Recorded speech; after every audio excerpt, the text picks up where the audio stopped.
दोस्तों, बिहार शिक्षक भर्ती का एक और सेट प्रैक्टिस सेट लेकर के हम आप सभी के समक्ष हाजिर हैं। बहुत बहुत स्वागत है आप सभी का। Welcome to Mahesh academy YouTube channel. नए हैं चैनल पर तो सब्सक्राइब इसे ज़रूर करिएगा। टेलीग्राम चैनल भी इसी नाम से है, एंड्रॉयड एप्लीकेशन भी इसी नाम से है, जहां पर अगर हम बिहार स्पेशल नोट्स की बात करें 4500 एमसीक्यूज और करंट अफेयर्स के साथ में, तो अभी आप उसे जाकर के परचेज़ कर सकते हैं केवल और केवल 49 रुपये में। वहाँ पर वो अवेलेबल है, जहाँ पर आप जितने भी बीपीएससी ने प्रीवियस पेपर अपने कराए हैं आंसर एक्सप्लेनेशन के साथ में, जो भी आपका पर्सपेक्टिव है, चाहे हम कल्चर को लेकर के बात करें, हिस्ट्री की बात करें, भारतीय राष्ट्रीय आंदोलन को लेकर के बात करें, वहाँ पर कृषि है, वहाँ का भूगोल, इतिहास, इन सभी से संबंधित आपके जो क्वेश्चंस हैं वहाँ पर आपको देखने को मिलेंगे थ्योरी के साथ में। चलिए अपने इस सेशन को शुरू करते हैं और पहला सवाल जो हमसे पूछा है, फर्स्ट क्वेश्चन में कहते हैं कि प्रथम कर्नाटक युद्ध में फ्रांसीसी सेना का नेतृत्व किसने किया था। अगर हम पहले कर्नाटक युद्ध की बात करते हैं तो ध्यान दीजिएगा, अंग्रेजी और फ्रांसीसी सेना के बीच में लड़ाई हुई थी। किसके किसके? अंग्रेजी और फ्रांसीसी सेना के बीच में लड़ाई हुई थी। अगर हम बात करें कब हुई थी, 1746 से लेकर के 1748, 1746 टू 48 के बीच में ये लड़ाई हुई थी। अगर हम बात करें रिजल्ट को लेकर के, तो निर्णय बिल्कुल से इसका नहीं निकला था। यहाँ पर फ्रांस को उत्तरी अमेरिका के लुइसबर्ग के बदले में मद्रास वापस अंग्रेजों को दे दिया गया। मतलब अगर हम सही तरीके से बात करें तो कोई निष्कर्ष नहीं निकला यहाँ से। और जब बात आती है कि इसमें नेतृत्व किसने किया था, तो नाम डुप्ले का आएगा। किसका आएगा? डुप्ले का नाम आएगा। नेक्स्ट आपसे कहते हैं चुआर विद्रोह जो है वो कब हुआ था। सेकंड क्वेश्चन में 1766, 1759 है, 1876 दिया हुआ है और 1921 का समय यहाँ पर लिखा हुआ है। आपसे चुआर विद्रोह की बात की है। देखिए ध्यान दीजिएगा, जब हम बात करते हैं इस चुआर विद्रोह को लेकर के, तो कहते हैं 1766 से 1816 के बीच में जंगल महलों की बस्तियों के आसपास ग्रामीण इलाकों के आदिवासी निवासियों के द्वारा जो है वो किसान आंदोलन की एक श्रृंखला के रूप में हम देखते हैं किसके? चुआर विद्रोह को। ठीक है, आप इसे ऐसे समझ सकते हैं, जंगल महल आंदोलन के रूप में भी इसे जाना जाता है। अगर कहीं आपसे ये लिखा हुआ मिल जाए जंगल महल आंदोलन, तो वो आपका चुआर विद्रोह ही है। ठीक है, और कहते हैं जब हम ईस्ट इंडिया कंपनी की बात करते हैं तो इसके शासन के खिलाफ में बांकुरा हो गया, मानभूम है, बंगाल प्रेसिडेंसी की बात हो गई, मिदनापुर हो गया, ये सब आपको वेस्ट बंगाल और झारखंड में देखने को मिलेंगे। वहाँ छोटा नागपुर, पठार, वो क्षेत्रों को लेकर के बात करें तो ईस्ट इंडिया कंपनी के खिलाफ ये पहला विद्रोह था। ठीक है, तो 1766 लगाइएगा, जैसा कि मैंने बोला 1766 टू 1816 तक। ठीक है, आगे चलते हैं। द्वैध शासन प्रणाली का जन्मदाता इनमें से किसको माना जाता है? तीसरे क्वेश्चन में द्वैध शासन और वारन हेस्टिंग्स का नाम लिखा हुआ है, लॉर्ड क्लाइव है, यहाँ पर डुप्ले हैं, या फिर लियोनेल कॉर्टेस। तो अगर हम बात करते हैं डायरकी को लेकर के, द्वैध शासन के जनक के रूप में किसे माना जाता है, तो इसमें आंसर जो आता है वो आता है सर लियोनेल कॉर्टेस करके, या कॉर्टेस करके इन्हें बोला जाता था। महार आंदोलन का नेतृत्व किसने किया था? महार आंदोलन मुख्य रूप से महाराष्ट्र और आसपास के जो भी स्टेट्स थे वहाँ पर यह आंदोलन शुरू हुआ। 1927 में एक झील के पानी के उपयोग के प्रतिबंध के खिलाफ में जो है ये महार आंदोलन जो है वो शुरू हुआ था सत्याग्रह के रूप में। ठीक है, मतलब एक झील का पानी था, उस पर उपयोग को लेकर के कहीं ना कहीं प्रतिबंध था, उसी के खिलाफ ये लड़ाई लड़ी गई थी। तो ये जो आंदोलन की शुरुआत थी, नेतृत्व करता था, इसमें नाम था डॉक्टर भीमराव अम्बेडकर जी का। ठीक है, आगे गीता रहस्य जो है वो पुस्तक किसके द्वारा लिखी गई है? तो अगर हम बात करते हैं गीता रहस्य में, मांडले जेल में इनके द्वारा ये पुस्तक लिखी गई थी। बाल गंगाधर तिलक जी का नाम आता है इसमें। किसका नाम आएगा? बाल गंगाधर तिलक जी का नाम आता है, और ये मांडले जेल में इन्होंने लिखी थी। आर्कटिक होम ऑफ द वेदा या वेद, ये भी पुस्तक किसकी है? तिलक जी की ही है। अखिल भारतीय राज्य जन परिषद का गठन जो है कब किया गया था? 6 नंबर क्वेश्चन में आपसे पूछा हुआ है। तो अगर हम बात करें इसके गठन को लेकर के, तो इसका पहला सत्र ध्यान रखिएगा बॉम्बे में आयोजित किया गया था। अखिल भारतीय राज्य जन परिषद गठन 1927 में, जब साइमन कमीशन का गठन हुआ था, वही ईयर आपका ये भी है, तो ऐसे में आपको थोड़ा याद रखने में आसानी होगी। ठीक है, साइमन कमीशन भारत कब आया था? 1928 में आया था, जबकि गठन 1927 में हुआ था। तो 1927 आपका आंसर हो जाएगा। जैसा कि मैंने बोला, पहला जो इसका सत्र था, सेशन था, वो बॉम्बे में आयोजित हुआ था। ठीक है, आगे चलते हैं। यहाँ पर अगर हम बात करें भारतीय राष्ट्रीय कांग्रेस, मुस्लिम लीग और अखिल भारतीय खिलाफत समिति के अध्यक्ष पद के लिए चुने गए एकमात्र व्यक्ति इनमें से कौन से हैं? तो अगर हम मुस्लिम लीग की बात करते हैं, आईएनसी इंडियन नेशनल कांग्रेस की बात करें, अखिल भारतीय खिलाफत समिति की बात करें, अध्यक्ष पद के लिए चुने गए जो एकमात्र भारतीय थे उसमें थे हकीम अजमल खान। कौन थे? हकीम अजमल खान। यहाँ से आप पहला आंसर लगा लीजिएगा, जो पहला आंसर है वो आपका करेक्ट होगा। आगे चलते हैं इसमें। अच्छा, ये चीज़ यहाँ पर थोड़ा ध्यान रहे कि एक जो रफ़ी अहमद किदवई का नाम लिखा हुआ है, ये भारत के पहले संचार मंत्री थे भारत की आज़ादी के बाद। ठीक है, रफ़ी अहमद किदवई। आगे, इंडियन नेशनल कांग्रेस केवल एक सूक्ष्म अल्पसंख्यक का प्रतिनिधित्व करता है, स्टेटमेंट जो है किसका है? लॉर्ड कर्जन, लॉर्ड डफरिन का है, अरविंदो घोष का, या विपिन चंद्र पाल का। जब इंडियन नेशनल कांग्रेस की बात करते हैं तो उसमें लॉर्ड डफरिन जो है कहीं ना कहीं देखने को मिलता है। जब हम 1885 यानी कि वायसराय की अगर हम बात करते हैं तो आईएनसी जो है केवल एक सूक्ष्म अल्पसंख्यक का प्रतिनिधित्व करती है, ये लॉर्ड डफरिन का ही स्टेटमेंट था। ठीक है। अच्छा, इसमें जैसे और अगर मैं बात करूं लॉर्ड डफरिन, लॉर्ड कर्जन को लेकर के बात की जाए, है ना, तो लॉर्ड कर्जन ने क्या स्टेटमेंट दिया था कांग्रेस के संबंध में? कांग्रेस अपने पतन की ओर लड़खड़ा रही है और उसे भारत में रहते हुए मेरी बड़ी आकांक्षाओं में से एक आकांक्षा यह है कि मैं इसके शांतिपूर्ण समापन या निधन में सहायता करूं। बात समझ रहे हो आप? ये कांग्रेस को लेकर के लॉर्ड कर्जन का स्टेटमेंट था। अरविंदो घोष ने क्या बोला था? इन्होंने कांग्रेस को भीख मांगने वाली संस्था कहा था। ये सारे सवाल आपके अलग अलग पूछे गए हैं। ठीक है, तो अरविंद घोष ने क्या बोला, जिन्होंने, जब हम बात करते हैं जो पौंडीचेरी से जुड़े हुए हैं ऐसे में, तो कांग्रेस भीख मांगने वाली एक संस्था है। बाल गंगाधर तिलक जी की अगर हम बात करते हैं तो बाल गंगाधर तिलक जी ने बोला कि कांग्रेस को भीख मांगने और अधिकारों का दावा करने के बीच में अंतर करना चाहिए। ठीक है। वहीं अगर हम बिपिन चंद्र पाल जी की बात करते हैं तो इन्होंने कांग्रेस बुलबुलों से खेल रही है, ये स्टेटमेंट किसका था जब हम बिपिन चंद्र पाल की बात करते हैं? तो यहाँ पर किसने क्या कुछ बोला वो बात आपको समझ में आ गई होगी। सोम प्रकाश नामक पत्रिका का संबंध इनमें से किससे है? तो सोम प्रकाश ईश्वर चंद्र विद्यासागर, स्वामी विवेकानंद जी का नाम है दयानंद सरस्वती, बाल गंगाधर तिलक जी का नाम लिखा हुआ है। ये इसका संबंध जो है वो किससे है? ईश्वर चंद्र विद्यासागर जी से। आगे है यहाँ पर अगले क्वेश्चन की तरफ चलते हैं। लिखा है द इंडियन नेशन समाचार पत्र की स्थापना इनमें से किसके द्वारा की गई थी? 1931 में, वर्ष 1931 में दरभंगा के महाराज थे कामेश्वर सिंह जी। ठीक है। दी इंडियन नेशन नामक समाचार पत्र का प्रकाशन जो है वो शुरू किया गया था। कहाँ से? पटना से। और कहाँ के महाराज थे? दरभंगा के महाराज थे। तो 1931 इंपॉर्टेंट क्वेश्चन है, बिहार से जुड़ा हुआ, याद रखिएगा। तो इसमें कौन आएंगे? महाराजा कामेश्वर सिंह जी। आगे चलते हैं इसमें। अच्छा, कभी कभी आपको ऐसे में लगता है थोड़ा सा कहीं ना कहीं साइकोलॉजी भी आपकी जो है ऐसे में सही होनी चाहिए। आप सोचोगे अरे यार ये महाराजा थे तो ये सब न्यूज़पेपर प्रकाशित करके क्या करेंगे, और आप इनको कभी टिक आंसर में नहीं लगाओगे। तो ये सब चीज़ें भी देखने की ज़रूरत है। भारत में सबसे लंबे समय तक शासन करने वाला वायसराय इनमें से कौन सा था? 1936 से लेकर के 1944 तक भारत के वायसराय थे। 8 साल की अवधि की बात की जाए तो वायसराय के रूप में सबसे लंबा शासन किया और इनका नाम था लॉर्ड लिनलिथगो। अगस्त प्रस्ताव की अगर हम बात करते हैं, सबसे मुख्य रूप से पूछा जाता है कि इनके समय में अगस्त प्रस्ताव जो है वो कब आया था। ठीक है, ये ध्यान रखिएगा। इंडियन नेशनल आर्मी की जो नींव रखी गई थी वो भी इसी में था। क्विट इंडिया मूवमेंट भी इन्हीं के टाइम पे था। ठीक है। कौन सा नेता खिलाफत आंदोलन से इनमें से जुड़े हैं? उन नेताओं का जो है अलग अलग कूट दिया हुआ है। मोहम्मद अली है यहाँ पर, अबुल कलाम आज़ाद, चित्तरंजन दास जी का नाम लिखा हुआ है। तो अगर हम यहाँ से बात करें आपका खिलाफत आंदोलन, मोहम्मद अली और जो अली बंधु थे वो तो थे ही थे, चित्तरंजन दास और मौलाना अबुल कलाम आज़ाद, ये सभी इसमें जो है वो शामिल थे। ठीक है।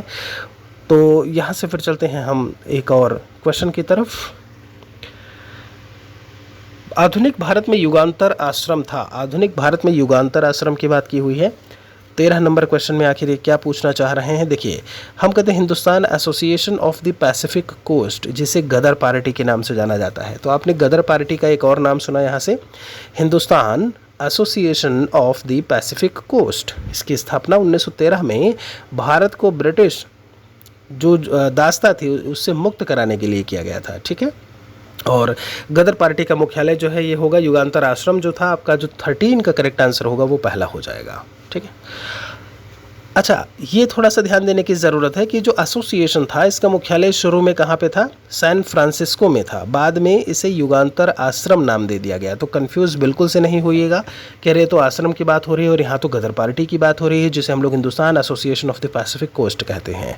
गदर पार्टी की स्थापना 1913। आगे चलते हैं इसमें। सविनय अवज्ञा आंदोलन वापस ले लिया था। सिविल डिसोबीडियंस मूवमेंट की अगर हम बात करते हैं तो 1937 का प्रांतीय चुनाव पूना पैक्ट आपका, द्वितीय विश्व युद्ध की शुरुआत से पहले, 1934 में लिखा हुआ है आपका गांधी जी के द्वारा। तो अगर आपको याद हो 1929 में कांग्रेस के लाहौर सेशन की अगर हम बात करें तो कंप्लीट इंडिपेंडेंस की मांग की गई थी। चूँकि वो कंप्लीट इंडिपेंडेंस वाली बात जो है वो पूरी नहीं हो पाई थी। फिर आपने देखा कि कहीं ना कहीं जब हम असहयोग आंदोलन की बात करते हैं, गांधी जी ने 12 मार्च 1930 को जो है दांडी मार्च वाला जो अभियान था उसको शुरू किया अपने 78 अनुयायियों या प्रतिनिधियों के साथ में। ठीक है, तो ये जो ख़त्म हुआ था 1934 में, जो 1930 से कहीं ना कहीं शुरुआत हुई थी, वो 1934 में गांधी जी के द्वारा ही ख़त्म किया गया। तो आंसर डी लगाइएगा। ठीक है, आधुनिक भारतीय इतिहास के संदर्भ में निम्नलिखित कथनों पर विचार कीजिए। देखिए, ये सारे आपके ऑप्शंस में लिखे हैं। इसमें लिखा है भारतीय इतिहास के निम्नलिखित घटनाओं का सही क्रम सबसे पहले से शुरू। ठीक है, आपको बताना है। तो अगर हम यहाँ से बात करें तो जो राज्य हड़प नीति थी लॉर्ड डलहौजी की, ठीक है, हड़प नीति जो पहला लिखा हुआ है, ये 1848 से लेकर के 1856 तक चली और बाद में आपने देखा 57 की क्रांति, है ना, डॉक्ट्रिन ऑफ लैप्स बोलते हैं। तो 1848 से लेकर के आप 56 उसको लगा लीजिएगा। ठीक है, फिर जब हम बात करते हैं जैसे सहायक संधि की बात की हुई है तो लॉर्ड वेलेज़ली का नाम आता है। सहायक संधि की अगर हम बात करते हैं तो ये 1798 से लेकर के 1805 तक था। ठीक, फिर जैसे आपसे यहाँ पर लाहौर की संधि की बात की है तो लाहौर की संधि 1846 में हुई थी, ये बात भी इन्होंने यहाँ पर बताई हुई है। तो अगर हम इस हिसाब से यहाँ पर बात करें तो यहाँ पर जो एक सीक्वेंस हमें देखने को मिलेगा, अच्छा, पिट्स इंडिया एक्ट कब आया था? 1784 में। तो ऐसे में जो सीक्वेंस होगा वो होगा 4231। क्या होगा? 4231। पिट्स इंडिया एक्ट 1784, आप फिर से नोट कर सकते हैं। ठीक है, उसके बाद दूसरा है जब हम हड़प नीति की बात करते हैं 1848 से लेकर के 56। ठीक है, फिर माफ़ी चाहेंगे सहायक संधि, सहायक संधि कब से? 1798 1805 वाले ड्यूरेशन की बात करें। फिर आपसे 3 का बोला है लाहौर की संधि, और फिर आपसे राज्य की हड़प नीति वाली जो 56 तक चली, 1856 तक चली। तो जो सही सीक्वेंस होगा वो आपका क्या होगा? सबसे पहले से शुरू जो होगा वो आपका क्या हो जाएगा? डी वाला। आगे चलते हैं इसमें। मौर्य साम्राज्य का संस्थापक इनमें से कौन था? चंद्रगुप्त मौर्य, चाणक्य, बिंदुसार या फिर श्रीगुप्त का नाम लिखा है। जब हम बात करते हैं कौटिल्य को लेकर के, ठीक है, विष्णुगुप्त कौटिल्य गुरु चाणक्य की सहायता से अंतिम नंद शासक घनानंद को पराजित करके चंद्रगुप्त मौर्य ने मौर्य साम्राज्य की स्थापना की थी। सही जवाब आपका पहला हो जाएगा। बलदेव सहाय ने किस दौरान अधिवक्ता के पद से जो है वो इस्तीफा दे दिया था? भारत छोड़ो आंदोलन है, सविनय अवज्ञा आंदोलन, भारत छोड़ो आंदोलन 2 बार हो गया है, रॉलेट एक्ट करके लिखा है। तो देखिए, जब हम बात करते हैं यहाँ पर भारतीय राष्ट्रीय सरकार की स्थापना की मांग स्वीकृति के बाद, भाई ये था कि हमारे यहाँ जो हमारी सरकार है स्वशासन की जो बात है वो चीज़ें देखने को मिले। लेकिन उसी के बाद 8 अगस्त 1942 को ग्वालियर टैंक ग्राउंड बॉम्बे, या ग्वालिया टैंक करके आप पढ़ते होंगे, उसमें अखिल भारतीय कांग्रेस कमेटी यानी कि ऑल इंडिया कांग्रेस कमेटी, जिसे AICC के नाम से जानते हैं, वार्षिक बैठक हुई और प्रस्ताव की पुष्टि हुई। समझ रहे हैं? और इसी में कहीं ना कहीं इसके विरोध में बलदेव सहाय ने 1942 में बिहार के महाधिवक्ता के पद से त्याग पत्र दिया था। तो चूंकि बिहार के महाधिवक्ता थे, बलदेव सहाय जी का नाम आएगा। क्विट इंडिया मूवमेंट यहाँ पर लगाइएगा। ठीक है, आगे चलते हैं। इसमें पाकिस्तान शब्द सबसे पहले इनमें से किसके द्वारा दिया गया था? 1930 में। ध्यान दीजिए, 1930 में इकबाल ने इस शब्द के भीतर मुस्लिम राज्य के रूप में फ्रंटियर प्रांत, बलूचिस्तान, सिंध, कश्मीर, इन सभी को कहीं ना कहीं शामिल करने का सुझाव दिया था। चौधरी रहमत अली का नाम लगाइएगा यहाँ से, चौधरी रहमत अली। पाकिस्तान शब्द की अगर जब बात करते हैं तो यहाँ पर इनका नाम जो है वो सबसे पहले देखने को मिलेगा। ठीक है, आगे चलते हैं यहाँ पर एक और क्वेश्चन की तरफ। भारत सरकार अधिनियम 1935 के बारे में किसने कहा? यह बंधन एक नया चार्टर था, यह बंधन का एक नया चार्टर था। तो अगर हम इसकी बात करते हैं गवर्नमेंट ऑफ इंडिया एक्ट 1935, आपको पता है इसका काफ़ी सारा हिस्सा आज भी हमारे भारतीय संविधान में कहीं ना कहीं देखने को मिलता है, शामिल है। और ये स्टेटमेंट जो है वो जवाहरलाल नेहरू जी का था। तो 19 का पहला आंसर होगा। नमक सत्याग्रह के दौरान महात्मा गांधी के गिरफ्तार कर लिए जाने के बाद आंदोलन का नेतृत्व इनमें से किसने किया था? देखिए, जब हम 20 नंबर क्वेश्चन की बात करते हैं, नमक सत्याग्रह के दौरान जब ये गिरफ्तार हुए थे, चूँकि मैंने आपको बताया कि 12 मार्च 1930 से लेकर के 6 अप्रैल 1930 तक 24 दिन तक जो है ये मार्च चला था 78 प्रतिनिधियों के साथ में। ठीक है, साबरमती से। तो अब ये इसके बाद जो नेतृत्वकर्ता में जब बात आती है, गांधी जी जो है वो गिरफ्तार किए गए, तो उसमें सरोजिनी नायडू जी ने क्या किया था? नेतृत्वकर्ता के रूप में सामने आई थी। ठीक है, आंसर पहला होगा। किस युग में मनुष्य ने स्थायी जीवन जीना प्रारंभ किया? तो ये जो स्थायी जीवन की अगर हम बात करते हैं, सबसे पुराने उसको लेकर के बात करें तो कृषक समुदाय, फिर आप धीरे धीरे घर कहीं ना कहीं स्थायी जीवन जो है वो देखने को मिला। तो ये नियोलिथिक एज था, नवपाषाण युग था। कौन सा था? नवपाषाण। करेक्ट आंसर डी होगा। मगध की प्रारंभिक राजधानी इनमें से कौन सी थी? तो जब हम प्रथम संगीति की बात करते हैं तो राजगृह के आपके सप्तपर्णी गुफा की बात निकल करके आती है। तो मगध की प्रारंभिक राजधानी राजगृह ही थी, जिसे आज हम एक जिले के रूप में, बिहार के जिले के रूप में जानते हैं, राजगीर के रूप में। तो सही आंसर राजगृह हो जाएगा। ग्रीबरज करके लिखा है, ये भी ध्यान रखिएगा। हूणों का पहला आक्रमण निम्नलिखित में से किस गुप्त शासकों के दौरान जो है वो देखने को मिलता है? तो इसमें नाम जो है वो कुमारगुप्त प्रथम का आएगा। किसका? गुप्त। उसको लेकर के बात करें तो कुमारगुप्त का नाम। ये कौन थे? चंद्रगुप्त द्वितीय का नाम आपने सुना होगा, उनके पुत्र और उत्तराधिकारी थे। ठीक है, ओके। यहाँ पर इन्होंने कुमारगुप्त की जब बात आती है तो नालंदा विश्वविद्यालय की नींव रखी थी, जो अंतर्राष्ट्रीय ख्याति के संस्थान के रूप में भी देखने को मिलता है। ये भी बात आप बहुत अच्छे तरीके से जानते हो, नालंदा विश्वविद्यालय। ठीक है, अच्छा, इन्हें कुमारगुप्त प्रथम की जब बात करें तो इन्हें शक्रादित्य या फिर महेंद्रादित्य, क्या बोला मैंने? शक्रादित्य या फिर महेंद्रादित्य की उपाधि भी जो है वो दी गई थी। आगे चलते हैं। इसमें हर्षवर्धन प्रशासन के बारे में इनमें से गलत कथन का आपको चयन करना है। तो यही क्वेश्चन मैं आपको कहीं ना कहीं अभी प्रीवियस सेट में मैंने आपको करवाया था कि इसमें लिखा है सती प्रथा प्रचलित नहीं थी, जबकि वहाँ पर पूरी तरीके से सती प्रथा वाली बातें जो है वो देखने को मिलती थी। तो ये सती प्रथा वाली जो बात है प्रचलित नहीं थी, ये गलत है यहाँ पे। आगे चलते हैं। इसमें निम्नलिखित में से किसने सबसे पहले अपने शासकों के उत्कीर्ण सिक्कों को जो है इसमें जारी किया था? इसमें नाम किनका आएगा? सातवाहनों का देखने को मिलेगा। कलिंग के राजा खारवेल का संबंध इनमें से किससे है? देखिए, जब हम बात करते हैं, ये जो खारवेल करके है, ये आपका अभी वर्तमान की बात करें तो ये कलिंग में आपको देखने को मिलेगा, जो कि उड़ीसा में से संबंधित है। ठीक है, और ये कहाँ से थे? ये राजा थे चेदी वंश के। आपका जो सही जवाब होगा वो बी हो जाएगा। निम्नलिखित में से किस चोल राजा ने श्रीलंका के उत्तरी भाग पर विजय प्राप्त की थी? श्रीलंका के उत्तरी भाग पर देखिए, चोल साम्राज्य के संस्थापकों में जो नाम आता है वो विजयालय का नाम आता है। विजयालय, विजय प्लस आलय। ठीक है, चोल साम्राज्य के संस्थापक जो कांची के पल्लवों के पहले सामंत हुआ करते थे। और इसमें राजराज प्रथम का नाम आता है। किसका आता है? राजराज वन का नाम आता है। कौन सा बौद्ध धर्म और जैन धर्म के बीच इनमें से समान देखने को नहीं मिलता?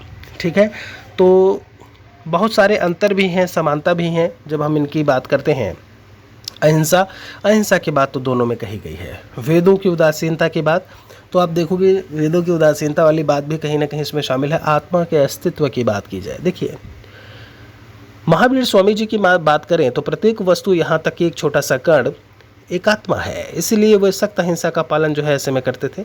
जबकि हम जब बुद्ध जी की बात करते हैं तो कोई आत्मा नहीं है, ऐसा उनके द्वारा कहा गया। तो ये जो आत्मा के अस्तित्व को लेकर के बात हुई, ये इनमें से समान नहीं था। ठीक है, आगे चलते हैं। निम्नलिखित में से किस सिख गुरु ने पिछले गुरुओं के सभी कार्यों को एकत्र किया और इसे छंदों के रूप में निर्देशित किया? अब जब हम यहाँ बात करें, गुरु हरगोविंद हैं, गुरु हरिकृष्ण जी हैं, अर्जुन देव जी हैं, यहाँ पर गुरु गोविंद सिंह जी का नाम लिखा हुआ है। तो ये जो काम किया गया था वो आपका गुरु अर्जुन देव जी के द्वारा किया गया था। किसके द्वारा? गुरु अर्जुन देव जी का नाम यहाँ पर देखने को मिलेगा। ठीक है, गुरु अर्जुन देव जी की बात करें तो सिखों के 5वें गुरु थे, 1563 से लेकर के 1606 तक। ठीक है, समझ रहे हो, वो गुरु रामदास जी के पुत्र और उत्तराधिकारी थे। तो ये नोट करिएगा, कब से कब तक? 1563 से लेकर के 1606 तक। शुरुआत गुरु नानक जी से होती है। कब? 1469 से लेकर के 1539 तक, जो सिखों के पहले गुरु थे और सिख धर्म के संस्थापक के रूप में भी गुरु नानक जी का नाम आता है। कब? 1469 में। निम्नलिखित में से किस पुर्तगाली यात्री ने विजयनगर की राजधानी की तुलना रोम से की? तो इसमें नाम आएगा जो है डोमिंगो पायस। देखिए यहाँ पर लिखा हुआ है, जो सही जवाब होगा वो आपका क्या होगा? बी होगा। ठीक है, पुर्तगाली यात्री ने विजयनगर साम्राज्य की रचना की राजधानी की तुलना जो है वो रोम से की थी, तो इसमें नाम डोमिंगो पायस का आएगा। आगे आपसे कहते हैं, अच्छा एक चीज़ और जान लीजिए, जब डोमिंगो की बात करते हैं तो राजा कृष्णदेव राय के शासनकाल के दौरान 1520 ईस्वी के आसपास जो है वो विजयनगर साम्राज्य आया था। कब? 1520, ये याद रखिएगा। पुर्तगाली यात्री था ये भी एक। ठीक है, अच्छा यही जब हम बात करते हैं कृष्णदेव राय या देवराय प्रथम, तो आपने निकोलस दी कोंटी का नाम सुना होगा। वो इटली का यात्री था जो आया था, निकोलस दी कोंटी का। ठीक है, अन्य 3 देशों के साथ में सीमा इनमें से कौन नहीं बनाता है? देखिए, अरुणाचल प्रदेश है, सिक्किम है, मिजोरम है, वेस्ट बंगाल है। तो सिक्किम की अगर हम बात करते हैं, यहाँ पर ध्यान दीजिए, अगर हम सिक्किम की बात करते हैं तो चीन, नेपाल और भूटान के साथ में सीमा बनाता है। वेस्ट बंगाल की बात करते हैं तो पश्चिम बंगाल, नेपाल, भूटान और बांग्लादेश के साथ में सीमा बनाता है। मिजोरम की बात करें तो ये बांग्लादेश और म्यांमार के साथ में सीमा बनाता है। और आपसे मिजोरम की क्या बात है? बांग्लादेश और म्यांमार। अरुणाचल प्रदेश की बात करें तो भूटान, चीन और म्यांमार के साथ में। तो मिजोरम जो है वो 3 तो है नहीं, इसमें कौन सा है? बांग्लादेश और म्यांमार 2 ही देश के साथ में है। यही आपका अलग हो जाएगा, करेक्ट आंसर सी हो जाएगा। मुखौटा नृत्य किस राज्य का लोक नृत्य है? तो अगर हम पंजाब की बात करते हैं, आपने गिद्दा और भांगड़ा सुना होगा। रऊफ की बात करें या हिकात, आपने रऊफ भी सुना है। एक आज और नोट कर लो, हिकात करके है, ये कहाँ से है? जम्मू कश्मीर से। रऊफ और हिकात दोनों। हिमाचल प्रदेश का क्या है? छवेली है। अरुणाचल प्रदेश का मुखौटा नृत्य। तो सही जवाब आपका क्या हो जाएगा? अरुणाचल प्रदेश। निम्नलिखित में से किसे बिहार विभूति के नाम से जाना जाता है? तो अनुग्रह नारायण सिंह जी का नाम आएगा यहाँ पे, ठीक है। बिहार विभूति की बात करते हैं तो अनुग्रह नारायण सिंह जी का नाम आएगा। लोकनायक जयप्रकाश नारायण, जननायक कर्पूरी ठाकुर, बिहार के श्री डॉक्टर श्री कृष्ण सिंह जी थे पहले मुख्यमंत्री, ठीक है। चैत्य भूमि किस व्यक्ति का समाधि स्थल है? देखिए, चैत्य भूमि की बात की हुई है तो राजघाट महात्मा गांधी जी का है। अभय घाट में मोरारजी देसाई जी का नाम आता है, ठीक है। आपसे अगर समता स्थल की बात करते हैं तो जगजीवन कर राम जी का नाम आएगा। यहाँ पर आपसे जैसे जब हम भीमराव अंबेडकर जी की यहाँ पर बात किए हैं, अटल बिहारी वाजपेयी जी का राष्ट्रीय स्मृति स्थान बोलते हैं। तो ये जो आपसे चैत्य भूमि बोला है ये बी आर अम्बेडकर जी से रिलेटेड है, ठीक है। समझ में आ गया। आगे चलते हैं यहाँ पर एक और क्वेश्चन की तरफ। संयुक्त राष्ट्र पर्यावरण कार्यक्रम की अगर हम बात करते हैं तो इसका जो मुख्यालय आपसे पूछा हुआ है कहाँ पे है? यूएनईपी है 5 जून 1972 को स्थापना, और ये नैरोबी केन्या में पड़ेगा। कहाँ? नैरोबी केन्या में। ब्लैक रिवॉल्यूशन किससे संबंधित है? तो ये पेट्रोलियम प्रोडक्ट से संबंधित है, पेट्रोलियम प्रोडक्ट हो जाएगा आंसर आपका, ठीक है। चिपको आंदोलन को बल मिला किसके नेतृत्व में? तो आप जानते हो अच्छी तरीके से, सुंदरलाल बहुगुणा, एसएल बहुगुणा जी का नाम जो है वो यहाँ से देखने को मिलता है। शिक्षा के संदर्भ में सामाजिकरण का क्या कुछ मतलब होता है? तो सामाजिकरण का बहुत ही सिंपल, देखिए इसमें लिखा है सामाजिक मापदंड या जो भी है सदैव अनुपालन करना। ये सदैव वाली बात कहीं ना कहीं गलत हो जाती है, ठीक है। अपने सामाजिक मानदंड बनाना कोई मतलब नहीं है। आपसे कहते हैं समाज में बड़ों का सम्मान करना, तो चलिए तो अच्छी बात है, करना चाहिए, लेकिन वातावरण में अनुकूल और समायोजना की अगर बात हो रही है तो ये सबसे बेस्ट आंसर होगा, ठीक है। डिसलेक्सिया जो है वो किससे संबंधित है? डिसलेक्सिया आपका, जैसे डिस्ग्राफिया की बात करें तो लेखन विकार हो गया, डिसलेक्सिया जो है वो पठन विकार से संबंधित है। तो 39 का आंसर आपका बी हो जाएगा। एक शिक्षक पढ़ाते समय सर्वदृश्य सामग्रियों और शारीरिक गतिविधियों का प्रयोग करता है, इसके पीछे कारण क्या हो सकता है? क्योंकि वो अपनी इंद्रियों का जितना ज़्यादा उपयोग कर पा रहा है, करना चाह रहा है, वो करेगा, और ऐसे में क्या होगा? बहुत अच्छी तरीके से जो है वो पठन पाठन का कार्य संचालित होगा। समझ रहे? इंद्रियों का अधिकतम उपयोग करना, जैसे आप कहते हो ना, प्रैक्टिस करने के लिए आप हर एक तरीके से पढ़ रहे हो, लिख भी रहे हो, आप बोल भी रहे हो, आप चीज़ों को, 2-4 चीज़ों को रट भी रहे होते हो, आप समझ भी रहे होते हो, ठीक है। वर्तमान में केंद्रीय सतर्कता आयुक्त जो है इनमें से कौन है? माफी चाहेंगे। केंद्रीय सतर्कता आयुक्त की बात की हुई है 41 नंबर क्वेश्चन में। तो अगर मुख्य सूचना आयुक्त की बात करें तो यशवर्धन कुमार सिन्हा जी का नाम आएगा। प्रवर्तन निदेशालय, ये आपका जब हम बात करते हैं इन्फोर्समेंट डायरेक्टरेट, आईडी करके बोलते हैं इसे, ठीक है, संजय कुमार मिश्रा जी हैं। सीबीआई की बात करें तो प्रवीण सूद हैं। वही केंद्रीय सतर्कता आयोग, ये सेंट्रल विजिलेंस कमीशन होता है, सीबीसी बोलते हैं, इसमें नाम प्रवीण कुमार श्रीवास्तव का आएगा, ठीक है। विश्व के सबसे ऊंचे युद्ध क्षेत्र सियाचिन ग्लेशियर में तैनात होने वाले भारतीय सेना की पहली महिला अधिकारी कौन है? जनवरी 2023, कितना इंपॉर्टेंट क्वेश्चन है करंट अफेयर्स का। जनवरी 2023 में कैप्टन शिवा चौहान विश्व के सबसे ऊंचे युद्ध क्षेत्र, ये पहली महिला अधिकारी बनी है, तो शिवा चौहान जी का नाम लिखिएगा, कैप्टन है ये, ठीक है। आगे चलते हैं इसमें एक और क्वेश्चन की तरफ। 80वें वार्षिक गोल्डन ग्लोब अवार्ड्स 2023 में तेलुगु फिल्म RRR के गीत नाटू नाटू ने सर्वश्रेष्ठ मूल गीत का पुरस्कार जीता। गीतकार का नाम पूछा है आपसे, तो SS राजामौली की तेलुगु फिल्म रही है RRR, ठीक है। और जब हम यहाँ से बात करते हैं तो इसके गीतकार जो है वो चंद्र बोस हैं, और संगीतकार में नाम जो है वो MM कीरवानी का नाम आएगा। भाई देखो, संगीतकार मैंने यहाँ पर बता दिया, म्यूजिशियन, गीतकार जो है वो चंद्र बोस का नाम आएगा। तो आपसे गीतकार पूछा है, आगे चलते हैं। किस देश के केंद्रीय बैंक के साथ भारतीय रिजर्व बैंक ने दिसंबर 2022 में मुद्रा स्वैप यानी कि करेंसी स्वैप समझौते पर हस्ताक्षर किया है? तो अगर हम बात करते हैं यहाँ पर सार्क मुद्रा, ध्यान रखिएगा, तो ये जो किया गया है वो आपका करेंसी स्वैप का काम मालदीव के साथ में किया गया है। ठीक है, मालदीव लगाइएगा यहाँ से। दिसंबर 2023 में भारत के किस मेट्रो रेल कॉरपोरेशन को जापान दूतावास के द्वारा प्रशस्ति पत्र से सम्मानित किया गया? दिल्ली मेट्रो, जहाँ हर समय आप कोई ना कोई घटनाएं और चीज़ें जो है वो देखते होंगे, है ना, वीडियो वायरल होते हुए। चलिए, दिल्ली मेट्रो की बात हो गई, काफ़ी फेमस मेट्रो भाई। संचार प्रणाली में वॉल्व का काम क्या है? देखिए, संचार प्रणाली की अगर हम बात करते हैं यहाँ पर, अब ये किस प्रकार का संचार प्रणाली है? ये आपका ब्लड सर्कुलेटरी सिस्टम से कहीं ना कहीं संबंधित है और ये काम करता है रक्त के बैक फ्लो को रोकने के लिए। ठीक है, ये बैक फ्लो ना हो ऐसे में वॉल्व का यही काम होता है। आगे चलते हैं। इसमें कौन सा हार्मोन गुर्दे द्वारा उत्सर्जित पानी की मात्रा को नियंत्रित करता है? तो अगर हम बात करें यहाँ पर, तो एंटी डायूरेटिक हार्मोन होता है। क्या होता है? एंटी डायूरेटिक हार्मोन, जिसे हम लोग ADH बोल देते हैं।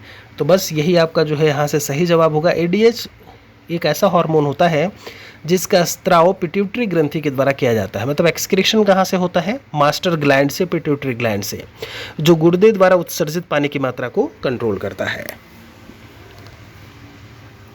कौन सा गुर्दे की पथरी का एक सामान्य कारण है? देखिए, ओवर हाइड्रेशन कोई मतलब नहीं है, कम सोडियम, ये वो कहते हैं ना, ये पथरी वगैरह है, पानी पियो तो पानी निकल जाएगा। तो निर्जलीकरण अगर रहेगा, पानी है ही नहीं, तो फिर पथरी तो कहीं ना कहीं जो चीज़ें हैं, जो भी मल है, जो भी ऐसे में कोई ठोस पदार्थ है, वो तो फिर जमा रहेगा। बात समझ रहे हैं? तो गुर्दे की पथरी के उपचार में पथरी को बाहर निकालने में मदद करने के लिए सबसे पहले ढेर सारा पानी पी रहे होते हो, है ना, और दर्द वगैरह से निपटने के लिए आप दवाइयाँ ले लेते हो ऐसे में। चलिए, कौन सा पादप हार्मोन मुख्यतः बीजों के अंकुरण में भाग लेता है? जिबरेलिन, साइटोकाइनिन है यहाँ पर, ऑक्सिन है, या फिर एब्सिसिक अम्ल लिखा हुआ है। तो अगर हम बीज रहित फलों के उत्पादन की बात करें, मतलब आपके फल ऐसे जिसमें बीज ना हो, तो जिबरेलिन हार्मोन का प्रयोग करते हैं। किसका? जिबरेलिन। आगे चलते हैं। EEG किसके कार्य को रिकॉर्ड करने के लिए प्रयोग में आता है?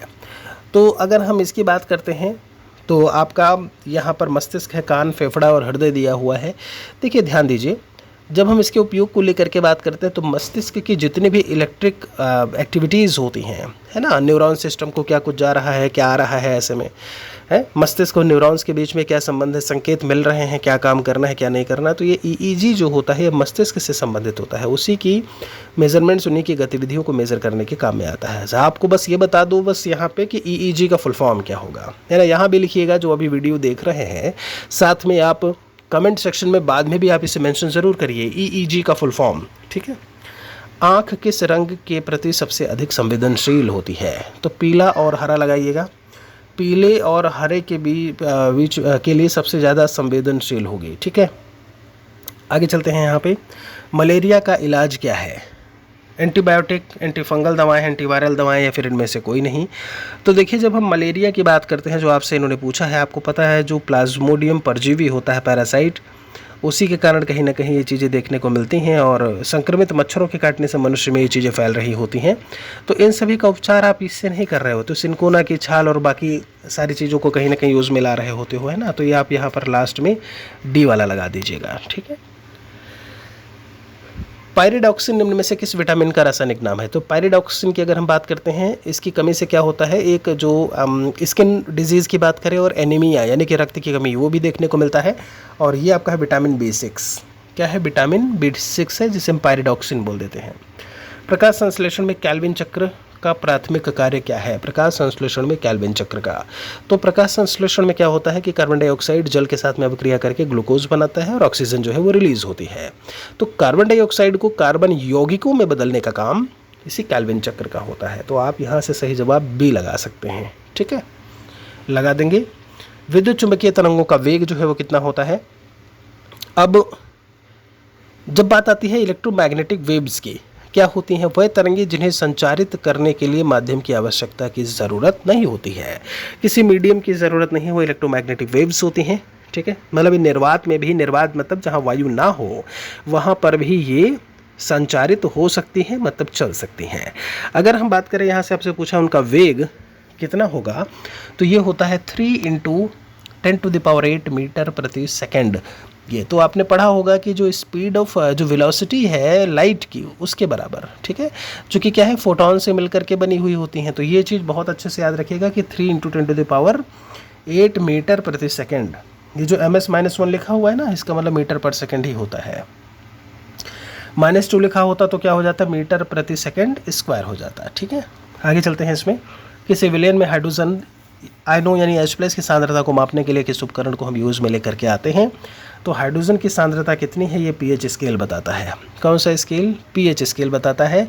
और हम pH स्केल की अगर बात करें तो विलयन की अम्लीयता क्या होगी, क्षारीयता क्या होगी, उसी के मेजरमेंट के लिए हम इसे यूज़ में लेकर के आते हैं।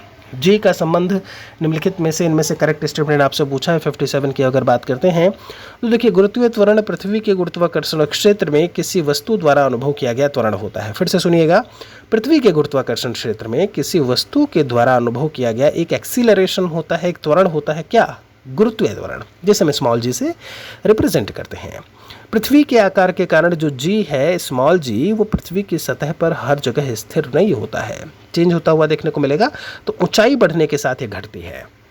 57 का सही जवाब क्या होगा, ऊंचाई बढ़ने के साथ घटती है। हटा देते हैं, फिर से कर लेते हैं, ये होगा, ठीक है। जब पानी को गर्म किया जाता है तो कौन सा इसमें से गुण जो है वो घट जाता है। पानी को गर्म करेंगे तो उसका जो घनत्व होगा वो कम ही होगा ना, मतलब आप समझ रहे हो। देखिए यहाँ पर सामान्यतः कम हो जाता है। थर्मल विस्तार या थर्मल एक्सपेंशन के कारण ये चीज़ें देखने को मिलती हैं। तो आपका सही जवाब क्या हो जाएगा, बी हो जाएगा। धातुओं की विद्युत चालकता पर बढ़ते तापमान का इनमें से क्या प्रभाव पड़ता है, बढ़ेगा, घटेगा, कोई प्रभाव नहीं, या फिर इनमें से कोई नहीं बोला हुआ है आपसे। धातु की विद्युत चालकता धातु के भीतर मुक्त इलेक्ट्रॉनों की गति से रिलेट करता है, ठीक है। आप धातु का तापमान जैसे जैसे बढ़ाओगे, धातु में परमाणु जो है वो अधिक तेजी से कंपन करेंगे, ठीक है। परमाणु तेजी से कंपन करेंगे, जो मुक्त इलेक्ट्रॉनों की गति को बाधित कर सकता है। जो मुक्त इलेक्ट्रॉन होंगे तो धातु की विद्युत चालकता को ऐसे में कहीं ना कहीं वो कम करेगा। तो 59 की अगर जो बात है वो क्या हो जाएगा, बी हो जाएगा। कौन सा गैस है जो सोडियम कार्बोनेट के साथ में सल्फ्यूरिक अम्ल से अभिक्रिया के बाद प्राप्त होता है। तो अगर हम इस 60 नंबर क्वेश्चन की बात करते हैं, सोडियम कार्बोनेट Na2CO3 की अगर हम बात करते हैं और सल्फ्यूरिक अम्ल से अभिक्रिया करके कार्बन डाइऑक्साइड हमें देखने को मिलेगा, क्या मिलेगा, CO2। जल तथा चौक के मिश्रण को निम्नलिखित में से किस विधि के द्वारा पृथक किया जाता है। तो इसे आप अवसादन की बात करें, निस्यंदन हो गया, निस्तारण हो गया, सभी से आप अलग कर सकते हो। देखिए एक मिनट, इनमें से सभी जो 61 का है आपका, इनमें से कोई नहीं लिखा हुआ है, ये ऑल होगा, आपका ऑल होगा, ठीक है, ऑल कर लीजिएगा इसे। हाइड्रोजन को जलाने से वह किस में परिवर्तित हो जाता है। अगर हम हाइड्रोजन को जला रहे हैं, ठीक है, आपको पता है हाइड्रोजन ये हो गया, आपको ऐसे में जलाने के लिए किसकी ज़रूरत होती है, ऑक्सीजन की ज़रूरत होगी कि नहीं होगी।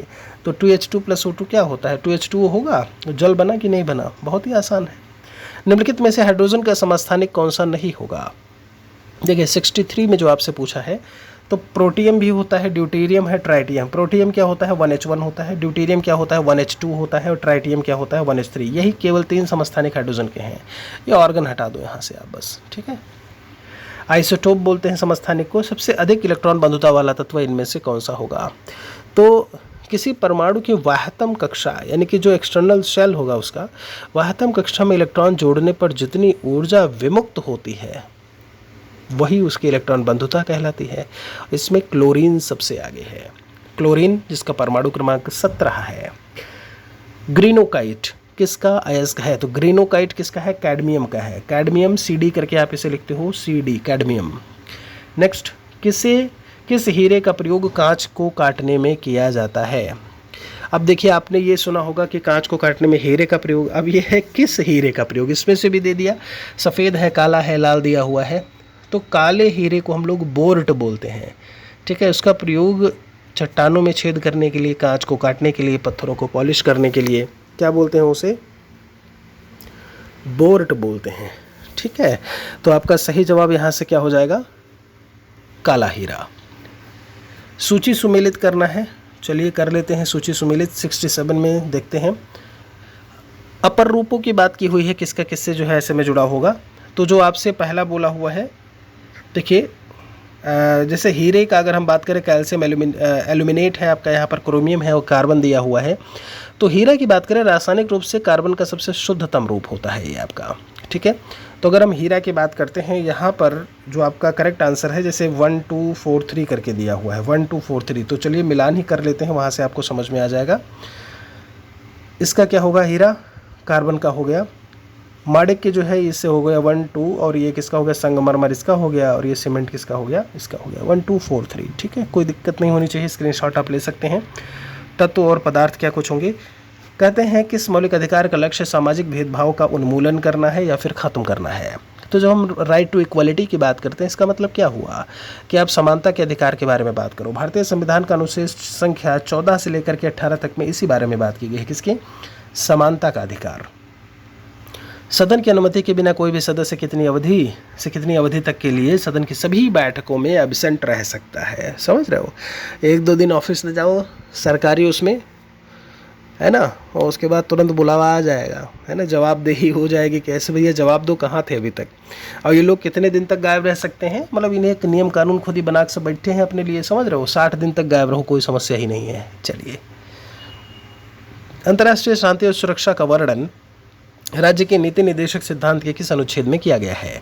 तो जब हम अंतर्राष्ट्रीय शांति और सुरक्षा की बात करते हैं, जैसे न्यायपालिका का कार्यपालिका से पृथककरण 50 में बोला गया, और जो 51 नंबर का अनुच्छेद है डीपीएसपी यानी कि राज्य के नीति निदेशक तत्व, वो आपका इसके बारे में यही बताया गया है। यहाँ पे किस अनुच्छेद के तहत राज्यसभा संसद को राज्य सूची के विषयों पर विधि बनाने के लिए स्वीकृत करती है। तो जब हम यहाँ से बात करें, आर्टिकल 249 होगा आपका, 249 लगाइएगा, कितना, 249, 71 का आंसर आपका बी होगा। किस अनुच्छेद के अंतर्गत नियंत्रक और महालेखा परीक्षक को कर्तव्य और शक्ति प्रदान की गई है। क्या बोलते हैं इन्हें कर्तव्य। और देखो अब यहाँ पर देखिए गलती क्या हो सकती है, गलती ये हो सकती है, आप जैसे पढ़ोगे कैग, ये कंट्रोलर एंड ऑडिटर जनरल होता है आपका, आप बोलोगे अरे ये तो हमने पढ़ा हुआ है, इसका तो आंसर 148 होगा, है ना, हमने 148 में से पढ़ा। लेकिन आपने अगर ध्यान दिया हो तो उनके कर्तव्य और जो शक्ति है उसकी बात की गई है, और वो बताया गया है 149 में। 148 में क्या है, एक नियंत्रक महालेखा परीक्षक की नियुक्ति की बात की गई है, उनकी शपथ की बात की गई है, उनकी सेवाओं की बात की गई है, राष्ट्रपति के द्वारा इनकी नियुक्ति की जाती है। संसद का व्यय का लेखा जोखा निम्नलिखित में से कौन देखता है।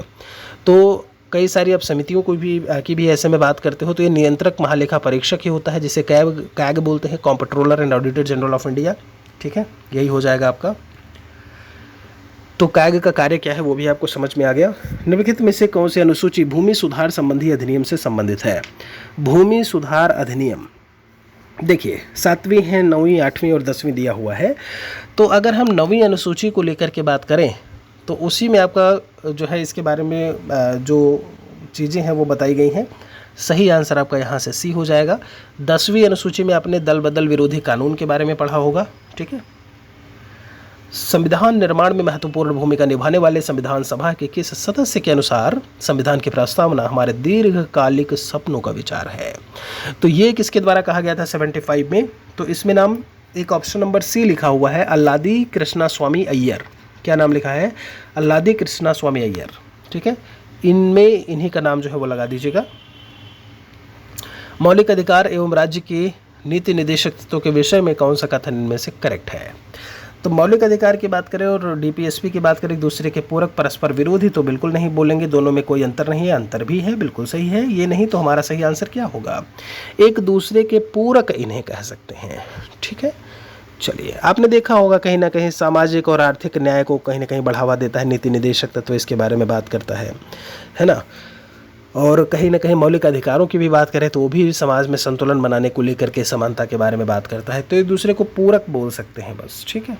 भारत में त्रिस्तरीय पंचायती राज व्यवस्था की सिफारिश जो है वो किसके द्वारा की गई थी। तो इसमें BR मेहता, बलवंत राय मेहता का नाम आएगा। 1957 में 2 सितंबर 1959 को पंचायती राज अधिनियम जो है वो पारित किया गया था, और सबसे पहले राजस्थान के नागौर जिले में 2 अक्टूबर 1959 को लागू हुआ था।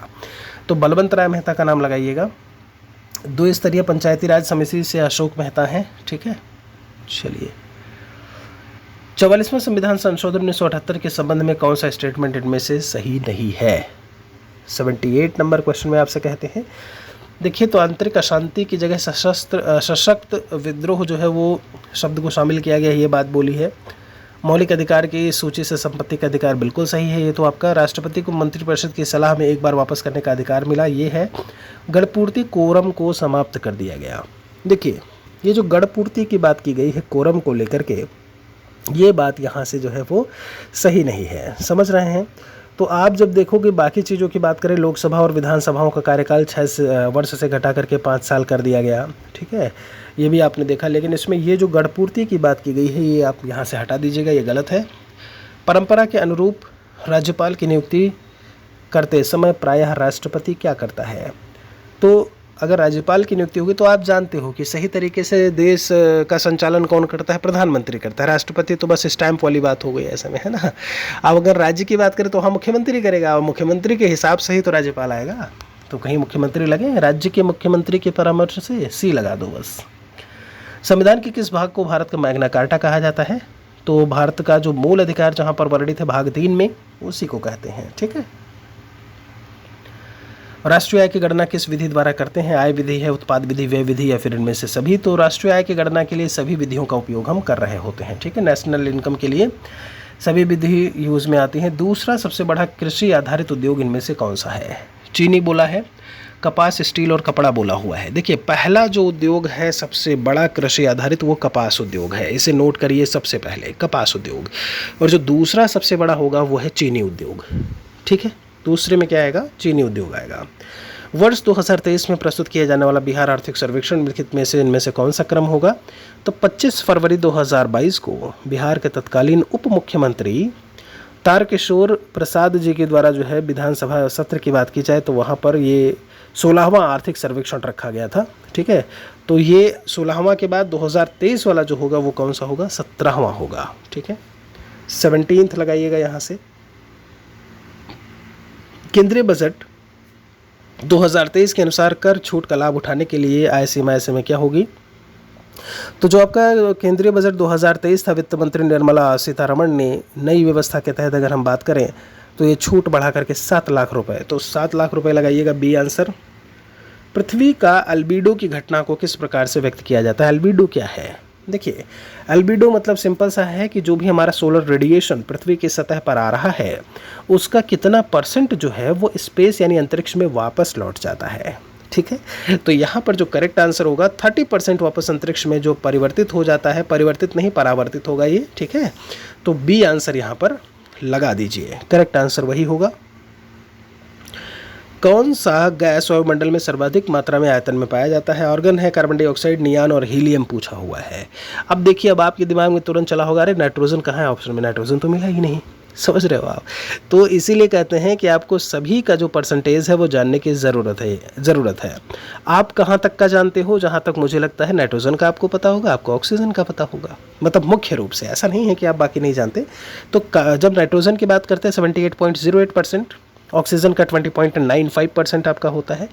ऑर्गन की अगर हम बात करते हैं तो 0.932, ये किसका है? ऑर्गन का। तो इस क्वेश्चन के हिसाब से ऑर्गन जो है वो करेक्ट आंसर होगा। कार्बन डाइऑक्साइड का जान लो, उसका कितना है? 0.03% है जब हम कार्बन डाइऑक्साइड की बात करते हैं। नियॉन हीलियम की अगर बात करते हैं तो वो कितना मिलेगा? लगभग वो मिलेगा हमें 0.0005 के आसपास, ठीक है। और हम जब जेनॉन वगैरह की बात करते हैं तो वो और ज़्यादा नीचे चले जाएंगे, 0.000087 के आसपास, ठीक है। चलिए, निम्नलिखित में से कौन प्रशांत महासागर की ठंडी जलधारा है? तो प्रशांत महासागर की ठंडी जलधारा की अगर हम बात करते हैं तो ये हमें देखने को मिलेगा आपका कैलिफोर्निया। जैसे यहाँ पर एक चीज़ याद रख सकते हैं आप, कैलिफोर्निया आंसर लगाइए।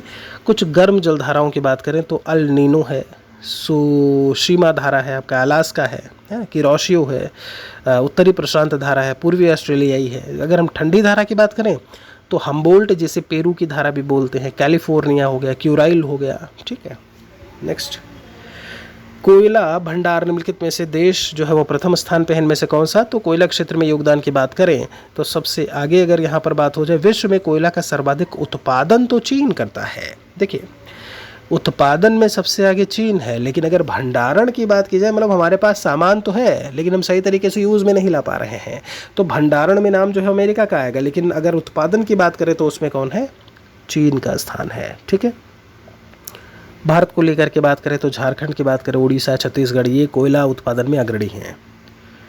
दक्षिण भारत की सबसे ऊंची चोटी, तो आपने इसका नाम सुना होगा, महेंद्रगिरी दोदा बेटा, गुरु शिखर अनाईमुड़ी का नाम लिखा हुआ है।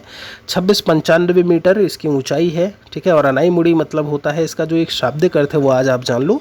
अनाईमुड़ी का मतलब होता है हाथी का सिर। ठीक है, तो ये चोटी हाथी के सिर जैसा दिखाई देता है, इसीलिए इसका नाम अनाईमुड़ी पड़ा, और ये केरल में हमें देखने को मिलेगा, दक्षिण भारत केरल में अनाईमुड़ी। ठीक है, कितनी हाइट बताई हमने, 2695 मीटर, हाथी का सिर। आगे चलते हैं, गुरु शिखर जो पर्वत श्रृंखला है वो 1722 मीटर की पर्वत श्रृंखला सबसे ऊंची कहाँ की है, जब हम बात करते हैं आपका अरावली पर्वत की। ठीक है,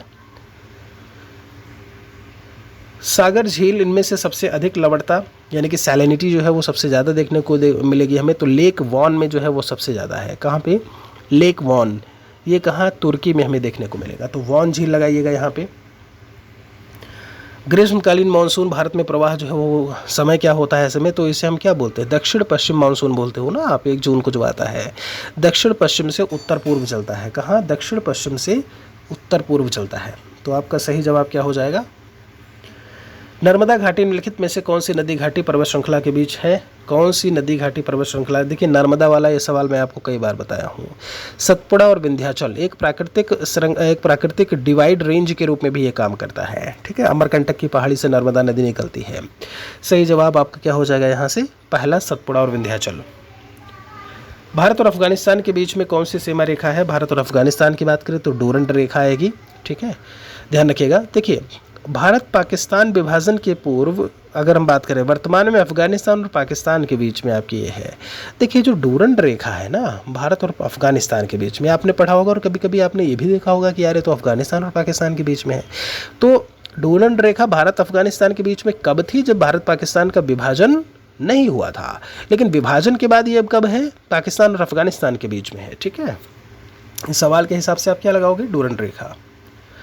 आगे चलते हैं, सवाना घास का मैदान इनमें से कहाँ पे है। सवाना घास की अगर हम बात करते हैं ब्राज़ील, वेनेजुएला, तंजानिया, तो सवाना आपको ये सब जगह मिलेगा। जैसे प्रेरी कहाँ पे है, नॉर्थ अमेरिका, पटाना श्रीलंका से रिलेट करता है ना। पैम्पाज की बात करें तो अर्जेंटीना से हो गया। एस्टापीज की बात करें तो मध्य यूरेशिया, एशिया की आप बात करते हो। डाउन्स ऑस्ट्रेलिया का हो गया है ना। चलिए, तो सभी आंसर होगा यहाँ पर, ऑल होगा। कौन सा फसल मिट्टी में नाइट्रोजन का स्थिरीकरण नहीं करता है, तो मिट्टी में नाइट्रोजन के स्थिरीकरण को लेकर के बात की है, तो यहाँ से जैसे अल्फाल्फा है आपका, ड्राई बीन्स है, मटर, सोयाबीन है, उड़द है, तो स्थिरीकरण करने वाले की अगर हम बात करते हैं तो ये सब नाम जो है प्रमुख फसलें देखने को मिलती हैं। तो डी आंसर यहाँ पर लगाइएगा, स्थिरीकरण नहीं बोला हुआ है, बात समझ रहे हो आप। जबकि मिट्टी में नाइट्रोजन का स्थिरीकरण करने वाली ये सभी फसलें हैं जो यहाँ पर लिखा है, उड़द, सोयाबीन, मटर, ड्राई बीन्स, अल्फाल्फा। ठीक है, पर्यावरण किससे बनता है, भू आकृतिक घटक का जैव सभी को मिला करके होता है ना। तो आपका आंसर डी हो जाएगा। धारणीय विकास यानी कि जब हम संपोषणीय विकास की बात करते हैं, सस्टेनेबल डेवलपमेंट की बात करते हैं, तो किसके उपयोग के संदर्भ में अंतरपीढ़ीगत संवेदनशीलता का विषय होगा, तो ये प्राकृतिक संसाधनों के तहत ही आता है। किसके तहत, प्राकृतिक संसाधन। सतत विकास के लिए आवश्यक इनमें से कौन सा है। ठीक है, सतत विकास कॉन्टिन्यूअस डेवलपमेंट की बात की है, तो निर्धनता को घटाना बहुत ज़रूरी है ना, ये भी बहुत ज़रूरी है, ये भी बहुत ज़रूरी है। सही आंसर हमारा क्या हो जाएगा, लास्ट। सौर विकिरण की सबसे महत्वपूर्ण भूमिका कार्बन चक्र, जल चक्र, नाइट्रोजन चक्र आपसे बोला हुआ है, या फिर हाइड्रोजन चक्र की बात की है। सौर विकिरण की सबसे महत्वपूर्ण भूमिका, तो वाटर साइकिल में सौर विकिरण की सबसे महत्वपूर्ण भूमिका है वाटर साइकिल। ठीक है, शुष्क हवा में नाइट्रोजन के परसेंटेज की बात की है, 78.08% होता है, जो कि हम आपको कहीं ना कहीं बता चुके हैं। सही जवाब डी होगा। तो ये था दोस्तों एक अगला और सेट, जिसपे हमने जो है यहाँ पर काफ़ी सारे क्वेश्चंस के बारे में हमने बात की। जो रीजनिंग मैथमेटिक्स हैं उनके क्वेश्चंस हम आपको अलग से जैसा कि बताते आए हैं ज़रूर करवाएंगे। वीडियो के डिस्क्रिप्शन को आप चेक करिएगा, बिहार स्पेशल जो नोट्स हैं वो हमारे एंड्रॉयड एप्लीकेशन से आप प्राप्त कर सकते हैं। बाकी EEG का मैंने फुल फॉर्म पूछा है, देखते हैं कितने बच्चे उसका आंसर कमेंट सेक्शन में लिखते हैं। बहुत बहुत शुक्रिया आप सभी का। एक और वीडियो में जल्दी मिलेंगे। जय हिंद, जय भारत, वंदे मातरम।